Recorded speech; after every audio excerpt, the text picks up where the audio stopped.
So preach to to it.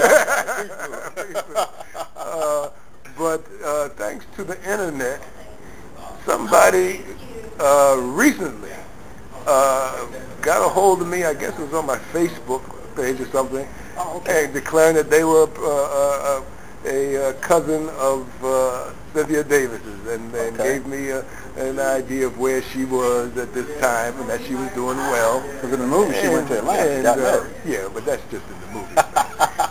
Come on now.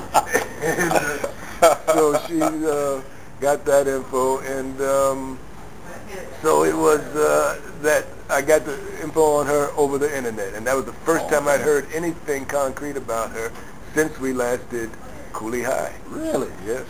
Wow. That is amazing. Haven't talked to her or anything? Okay.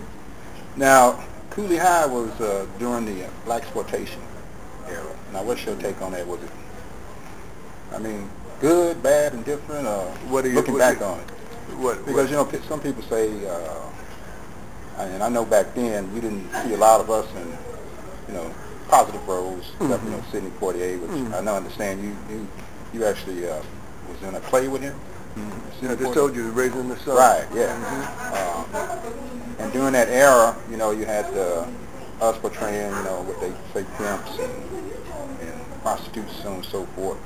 But do you feel, looking back on it, it was a stepping stone, or Cooley High was set aside from the black exploitation. Right. Yeah. It was because of the black exploitation picture that a picture like Cooley High could be made. That was cut from a different because if you don't have pictures being made, nothing's able to sneak through the cracks, which is what Cooley High did. Right. So though we had a lot of pictures that showed a lot of negative images, the point was that images were being shown. Right. And as a result, we were able to manipulate ourselves into the position to slip to 4 or 5 different films that were very meaningful. Cornbread Earl and Me, Cooley High, 5 on the Black Hand Side, The River Nige, Sounder. You know, these were all pictures that came out of the same era. Right. So, in other words, that had positive messages. Yeah. Yeah. And I interpreted Cooley High as, you know, brothers having fun, doing what young men do, getting in trouble, chasing women, drinking one for the brothers that ain't here. Incidentally, I did that routine with Cynthia Davis. I did that to someone. Had the same result. Same result. You should have known. I left a blueprint for you. I should have learned from the preach. But I feel like if in the movie, if Coach Cheese didn't get killed, I think y'all would have gotten back together. What do you think? It's just a movie. I know. My favorite movie. All right.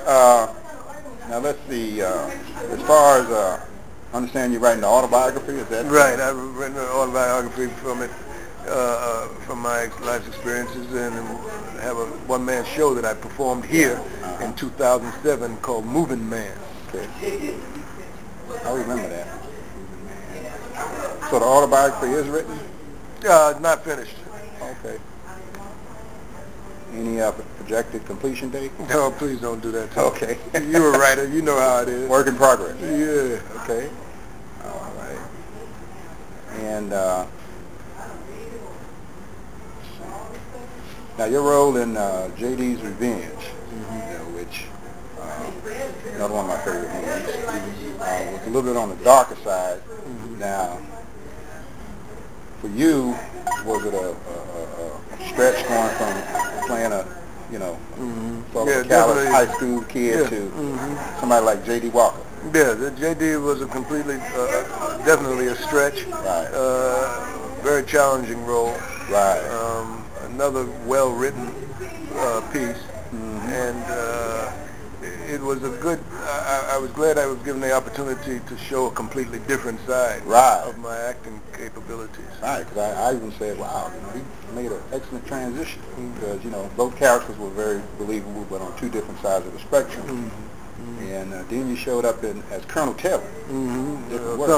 Many years later. Right, and I was happy to see you resurface. Well, I hadn't been anywhere. I hadn't been underground. But you were doing theater mostly? I was doing theater, but I had done several movies between then and then. But yes, I was I was doing a lot of theater as well.